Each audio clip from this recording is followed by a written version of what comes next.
From the Vault is sponsored by Vita Coffee and Wine Bar in downtown Sandusky, where the elite meet to eat. Visit us in person or on the web at vitasandusky.com.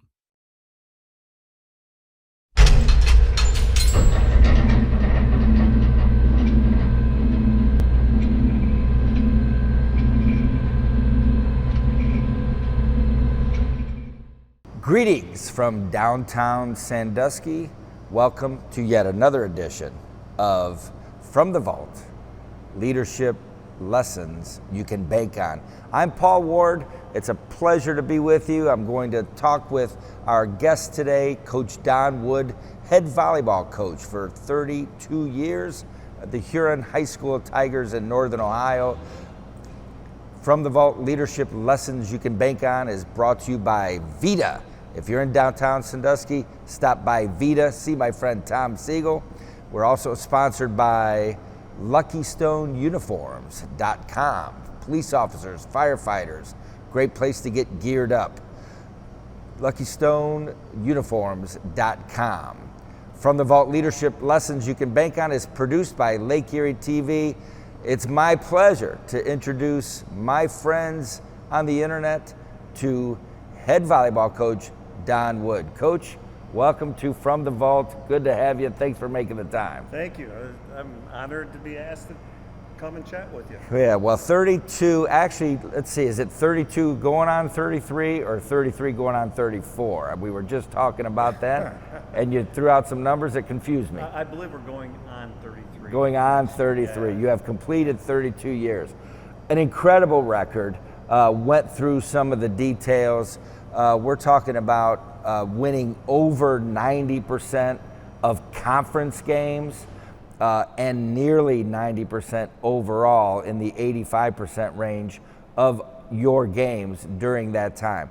32-year career includes 5 state championship teams, which means you're winning a state title on the average of about every 6 years. And one of the things that, I like to say, color behind the numbers. We're not talking about a 32-year coaching record that had a nice run where a few athletes came through in a row and it fell off. One of the things about your 5 state championships and the state runner-up, they're spread out. So this is a program that screams consistency, consistent performance, consistent winning. All right, what's your secret? Kids, when we first got started, as we went through the first few years, we developed some, Huron's always had some really special female athletes, and we kind of turned them into what we saw as molding a winner. And once we got that going after the first 2 years, they kept handing it down from class to class. And really, they're the reason behind the consistency through all these years. It's them handing it down. What about the longevity, the 32 years, has affected you in your leadership style? Give me a compare and contrast, Coach Wood now, Coach Wood 1993-94. Coach Wood then, Bobby Knight. Okay, if you can picture that. Coach Wood now, more Lou Holtz, if you want to. Mm-hmm. I learned volleyball with Grace Hutchinson from Norwalk, who was my gym teacher and volleyball coach there for a long time, pretty much my mentor. And as the years have gone on, times change, people change. I've been able to adapt, and I've changed my style as we've gone on from year to year to match the times. I can't coach today like I coached a team back in the 90s. Doesn't work. So I think just being able to adapt and change with today's kid has helped us. That always fascinates me. I've talked to a lot of coaches, and I get really that answer a lot, and certainly no one would dispute that times change and the highest quality leaders adapt. But is there an element of it where, I don't know, at least some coaches say, I actually am finding this more effective, that there's an element of adapting to a new kind of athlete, and there's an element of it that's just a maturity. Yeah. Well, there are times I need to bring out Don Wood of the 90s, and not as often, but as we've gone through, I got a lot of former players that coach in the program, and I've got coaches that have been with me this whole time. And over the past decade, my daughter being one of them, who played for me and coaches with me, accuses me of becoming soft. And I, once in a while, I just do enough to remind them, no, it's not as soft as you might think. It's just different. You know, a different approach. I don't have to throw a clipboard, don't have to yell. You can get your point across in different ways. Well, you're in a position, like it or not, Coach, that you have accumulated so much knowledge, and you're in a position to share that wisdom. And so one of the things I look at is not just your success and longevity, but also your ability to lead and adapt both vertically and horizontally. So what we're talking about now is what I call vertical, changing over time, like over the years, 1993, 1990. Horizontally now, I'm going to say, do you treat all athletes identically? And I think some folks are more sensitive than others, and what works as motivation for one may not work for another. Talk about that a bit. 100% cannot coach them all the same. Various kids can handle it. Some need to, get that pat on the back, say, all right, this is how we're going to do it. Others need to kind of tell them, you know what, you're going to get it done my way. You're going to sit on the bench, watch someone else do it. Different kids can't handle that type of approach. I don't want to go around threatening young people, you're going to get to play or not play. But you can't coach them the same. And one thing you run across is the other kids see it. All right, you got teammates over here, you're coaching hard, and you got one over here, you kind of got to handle with kid gloves, you're going to lose her. They see this. The key is that we got leaders, and I got captains that kind of understand all of this, and I talk with them.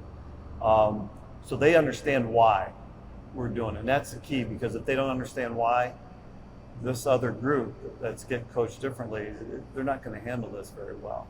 So the horizontal aspect of it is, very delicate. But if you do it right, the kids take care of it on their own. There's a saying people like to utter, and it's have no regrets. And I always argue with that. I mean, it's not healthy to wish you studied harder in high school. Regret can be healthy. My own feeling is have regrets, but don't let it consume you. We've got to move on. So I'm going to ask you about, maybe a lesson you learned from yourself. Okay, as time goes on, I wish I would have handled this situation, this individual. It could have been a parent, it could have been an athlete, it could have been an administrator, differently. Is there something like that you can broad stroke, not asking to name people and times and places? Aside from coaching the team I have during the season, probably just in coaching in general, one of the things I learned early on, we're in a sport where I have a limited roster. Not everybody makes the team. And throughout the years, because I never want to put a kid through something I'd never experienced myself. And I experienced it all in high school. And I learned how to handle young people better that weren't necessarily going to make the team. Those are things I think about more than people realize, is when I have to tell someone, hey, you're not on the team, but I care about those people. And it's really consumed me over the years, more than you might expect. And I made some huge mistakes early on. When we picked up a freshman team, you got a freshman team, you want to let these kids play. There's no reason ever to not keep all your freshmen around. And we made a big mistake. We cut a young lady, and to this day, and it's a terrific person, and keep in contact with her whenever I see her. We talk, you know. I learned from that day going forward, you better think this through every single time. Make sure you're doing the right thing for these people, because it's tough on them. Because when I was young, I went through it. I got cut one time my freshman year of baseball, and it was devastating. And I went and I looked at a list on the wall. I wasn't talked to, you know, lesson number one, talking to young people. But no regrets, because the next year I was on varsity on that baseball team, and I had a great high school career in baseball. But I experienced it. Mm-hmm. I experienced being a starter on the basketball team as a senior. Mm-hmm. Didn't produce well enough. I had a freshman take my spot. And guess what? I found myself on the bench. Decision time. How am I going to go about this? And I learned to do everything I can for my team. I can lay that down to the kids as well. So all these tough situations have really shaped how I approach them a lot. And I think about it to this day. That's what I'm hearing. What I'm hearing is how significant sports in general can be as a life laboratory. Tough times, well, you know, we're not going to live beyond tough times, you know, and how we react to them is one of the great lessons of athletics. Yeah, and I use those experiences with the kids that are on the team, and if they're not taking advantage of being there or putting their heart into their team, I hold it over their heads. So you know what? I had to sit and have a tough conversation with someone that wanted to be here more than you can imagine. You're going to give us more with a better attitude. And yeah, it changes real quick with them when they realize that. Let's go back in time a little bit and explore your bio somewhat. The decision to be head coach. Was this something you always imagined? Did you, were you the reluctant leader? Talk about your journey. It involves my wife. My first job out of college, I got experience in college as a student assistant with the women's team, and then I was a student coach with the men's club team. First job out of college, I was at Monroeville. Loved it there. I coached for Steve Ringholz, coached football. Mm-hmm. And legendary name in Ohio. Yeah, he's right up there with Tony Legando. Learned a lot from him. But I was coaching 3 sports over there. Fresh out of college, engaged. My wife was down in Dayton. She's moving up. Athletic director says, hey, there's an opening in Huron for a math teacher. And she knew that my wife was certified in math. She goes, no, I set up an interview. Okay, so I drove over. I went in. Was talking with Andy Garrett, the principal at the time. And we're chatting about it. We get Jennifer set up for an interview, and he and I are just kind of shooting the crap a little bit. And he asked me what I was teaching and stuff. Told him what I taught, and he stopped me and goes, you know anything about volleyball? He kind of perked up a little bit. And I'm like, well, yeah, I do. And he asked me to expand on that a little bit, so I told him. And long story short, I walked out with a job. And I thought, this is all right. Wife's going to be able to go for that job in Monroeville. And none too pleased. Yeah, right. Were the people there. But they were terrific people to actually allow me to do that. Because it was in the summertime. I see. That's how I came to be a volleyball coach at Huron. Mm-hmm. And I stepped into a good situation. Jim Worcester was the coach before me. Just the previous year, they were in the regional. Mm-hmm. So, and there was some girls back. Amy Allendorf at the time was a senior on that team, and I've since coached her daughter. Mm-hmm. And Chrissy Foster is on that team. Her daughter's on my team now. or second one that's played for me. So, yeah, that's how my foot got in the door at Huron.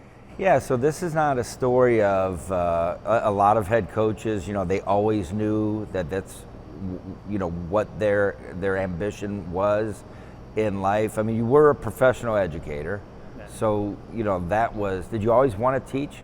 Yes, I had a teacher in high school. He knew I wanted to teach math, and he encouraged me to try engineering first, and so I did. And when I was at University of Dayton, sitting there, I sat in that cubicle in my first internship. I'm like, this isn't for me.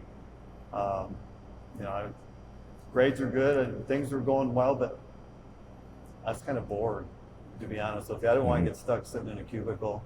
Always had an interest in coaching. I love teaching. So I made the change, and it's a blessing. Well, you've had an incredible career. We're talking with Coach Don Wood, head volleyball coach of the Huron Tigers, 5 state champions, 5 state championship seasons over a 32-year career. And we're talking about leadership from the vault, leadership lessons you can bank on, broadening the conversation from the success you've had as head volleyball coach in Huron, Ohio, back to the concept of leaders. And that's one of the things that particularly head coaches who sometimes collaborate, you definitely compete with other head coaches. So what I want to do is explore a little bit of the dark side of head coaching, where you encounter poor leaders.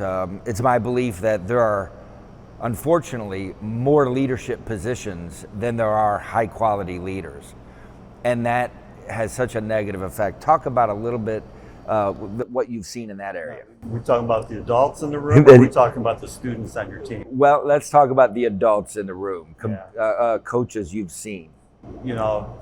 I would agree with you. There are fewer out there for a couple different reasons. I think one, a lot of the young people coming out of school now and becoming educators, there's tough things to deal with. The dark side, you deal with parents. You got to deal with the administrative side of coaching and being a leader. They don't want to hassle with it, I'll use my daughter as an example. She coaches with me now as a volunteer, and she coached in JO, had her own team. You know what? She's seeing the dark side, and she's had to deal with it. And I know she's had an ambition of maybe someday having a chance to take my position, but she has her doubts after she sees what she has to deal with. The other thing, a lot of them, these adults coming out of college, young adults that want to be coaches, they never got to experience a lot of things that I got to experience, or maybe Tony got to experience, where it just lit that fire under them. I want to do this.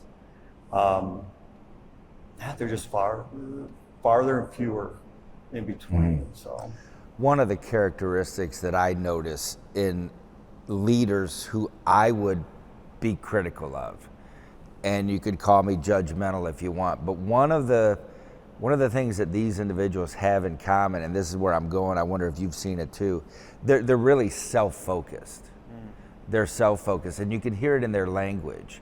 They'll say things like, "This is making me angry." And you can tell that's the problem to solve, is their emotion. And if that's the problem to solve, that leader's ego, we're going nowhere. No, ego's got no place, A fire to win, a fire to improve young people is what's going to get done. If it's about ego, no, that's not. You're not going to have sustained success that way. I think ego, and let's face it, we all have a little bit. I'm very proud of what we accomplished, but that's not the end all be all. Right. I don't know what the word is, but there's a gratification that comes with any job well done. And so if that's what you mean, a little bit of ego, that's healthy, I think. Well, in seeing growth, I'll tell you one of my favorite moments as a coach is not one of our state championship teams. It was in 2003. We were number one in the state, undefeated, going into the tournament. And we, at that time, we were really having knockdown dragouts with Margaretta. And we were in the district, playing the district final, I believe, over at Edison High School. And they upset us in three. At that time, it was best 2 out of 3. And I watched those seniors that I had stand on the end line before they had to shake hands, watch the other team go crazy in celebration. They kept their heads up, didn't shed a tear, just looked straight forward, shook hands until they got in the locker room. And the way they handled one of the most crushing defeats we've had in our history with such pride, and I was proud of them. And that showed me a lot, that this group had learned so much during their time with us and how to handle themselves in all situations. I was proud. Well, that's a great story of character that must be gratifying, that maybe, just maybe, you had some fingerprints on that. I would like to think maybe, but like I said before, I'm very fortunate to have the people I have. But what went into that group, we shaped them. I had them for 3-4 years, some of them. Their parents helped shape a lot of that, and Certainly. they held each other accountable all the way through. So all that whole mixture shows, those girls, to this day, I see them all the time, teach with one of them. The character that they have is just tremendous. And that's one of my prouder moments. I can imagine. I appreciate you sharing that with us. Let's talk about, for a couple of minutes, every professional educator's favorite topic, and that's difficult parents. Now, I know that there are, from my own experiences, parents who can be so valuable in their support, time and treasure. And then there are folks from home, parents, that suck the life out of you, quite frankly. How have you evolved in managing that, of the many layers of being a head coach? It's still tough. The best thing I can do for myself is be just totally honest and upfront with them. Don't try to sugarcoat it. Tell them exactly what I see. Have feelings, and you're talking about their kid, but I give them my viewpoint, and this is what I have to make my decisions on, knowing that I can say anything I want, and I'm not going to convince them otherwise. I got to live with it. I give them an answer, and they move on. I think a lot of them are just, okay, I gave them the attention, I listened to them, and then we just move on. Because sometimes you agree to disagree. I'm an older fella now. I'm not teaching in my 30s anymore. I'm in my 50s now. Don't have as many of those conversations like I used to, just because it's more peers talking than it was back then. Can be very emotional for all concerned, because you care about all the kids. They are their loved one, their child. So it's almost it's set up for friction because they don't have a team to care about. They have one kid to care about. And I try to explain those things, but I also got to keep in my mind the glasses that they're seeing it through as a parent and their kid, exactly what you just said. So as long as I understand where they're coming from and don't take it personally, I'm going to get through that all right. And I'll get through with them okay. It's going to be tough no matter what. But I think it's a better understanding I have now of where they're coming as parents.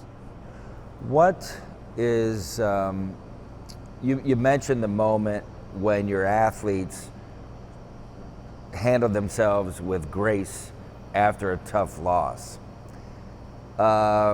We'll tiptoe around naming a season or a team. How about a disappointment?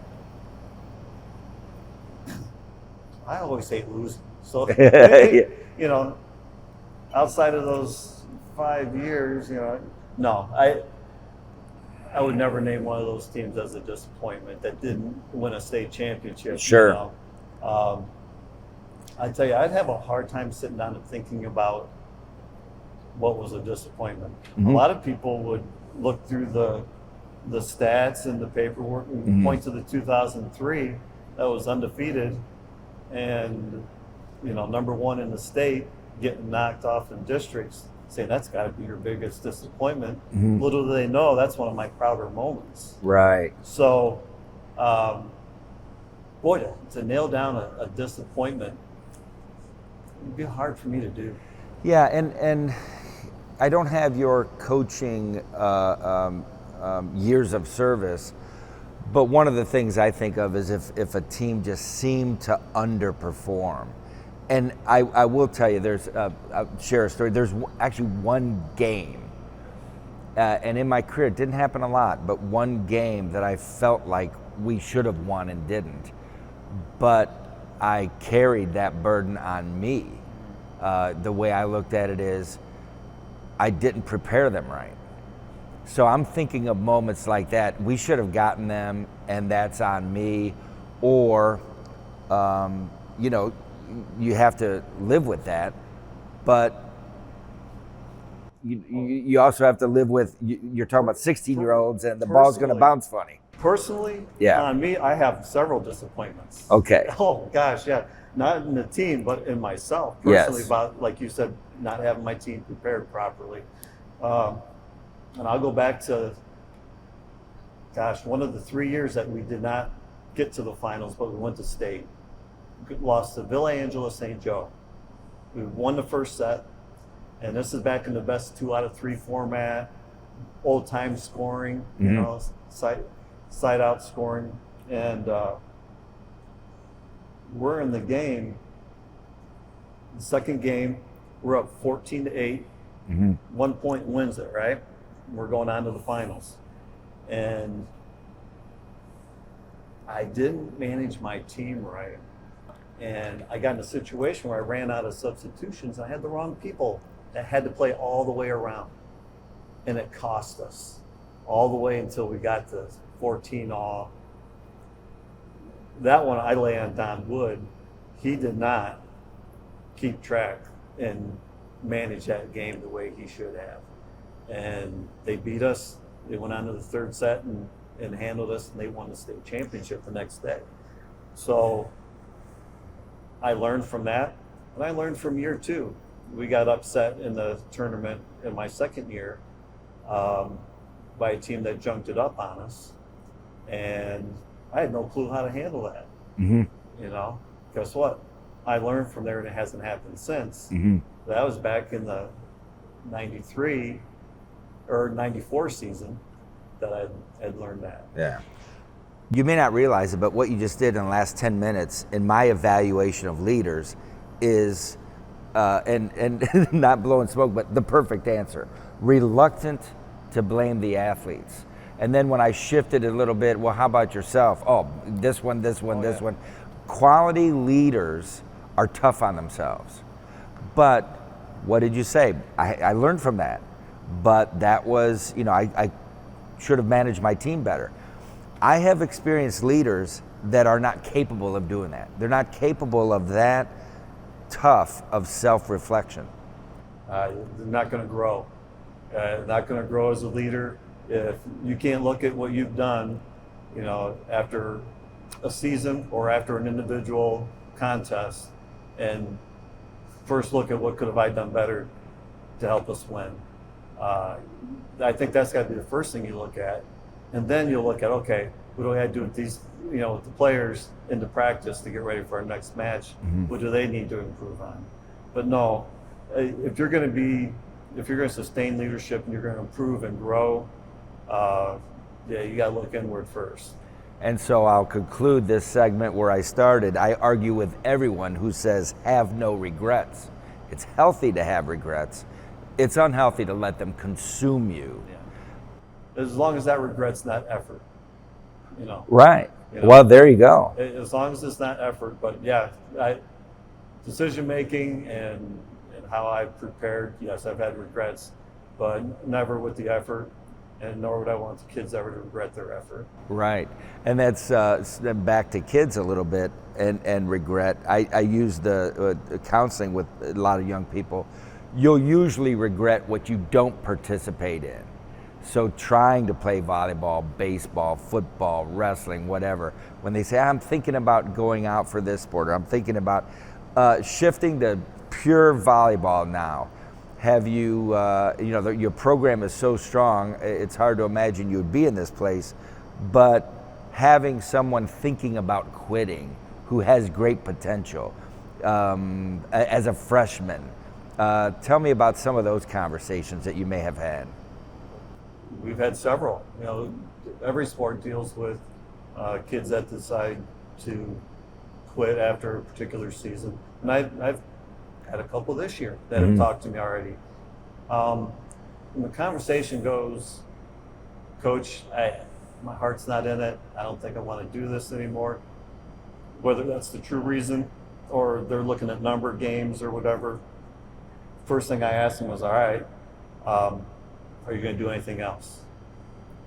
And if they say, I don't know, I'm like, I'm going to not be very, accepting of this unless you're going to do something. So I had one young lady, I've had a few that said, you know what, this may not be for me. I'm going to try soccer. Hey, go for it. You know what? But I'll keep track. You better be out there going, playing soccer. And they do. As long as they're doing something, I'm not going to take it personally. It's not for everybody sometimes. But I have lost some talented kids, no doubt about it. But watching them succeed in something else, you can't be too disappointed. They're doing what's right for them. Leadership is the theme this conversation's revolving around. From the Vault, leadership lessons you can bank on. And actually, we're here in an old bank, which inspires the name of the podcast. If you're ever in downtown Sandusky, Ohio, see my friend Tom Siegel at Vita. One last question, Coach, about leadership, and that is watching a 15-year-old come into your program who may be timid at first and becomes team captain when it's over. I've always found that extremely gratifying. Or a vocal leader, or a quiet, whatever leadership style they embrace. Talk about those experiences. That's very gratifying. That's one of the things that keeps us going. And our leaders are teaching the others to be leaders. And that's part of the whole sustainability thing. We as adults, we're teaching them to be leaders, and giving them a little guidance along the way. Once they got it, they're kind of showing the younger group behind them, all right, what's going to happen and what they need to do when they're in that position. So it's become kind of perpetual. We just give them a little nudge in one direction, that take care of this a little differently. Excuse me, handle your team, your teammates this way, and making good leaders become teachers of other leaders. Just keep it going on down. Well, I appreciate you making the time, coming down to Vita. From the Vault, leadership lessons you can bank on. We've been visiting with Coach Don Wood, head volleyball coach of the Huron Tigers in Northern Ohio on the South Shore of Lake Erie. One of the great volleyball coaches in Ohio history. Good night. From the Vault is sponsored by Vita Coffee and Wine Bar in downtown Sandusky, where the elite meet to eat. Visit us in person or on the web at vitasandusky.com. From the Vault is supported by Lucky Stone Uniforms. Go to luckystoneuniforms.com to supply uniforms for local law enforcement, fire service, EMS service, and medical agencies and organizations in North Central Ohio.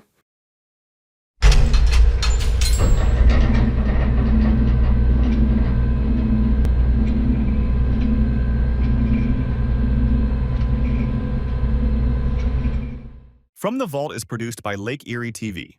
Watch us, like us, and follow us at lakeerie.tv.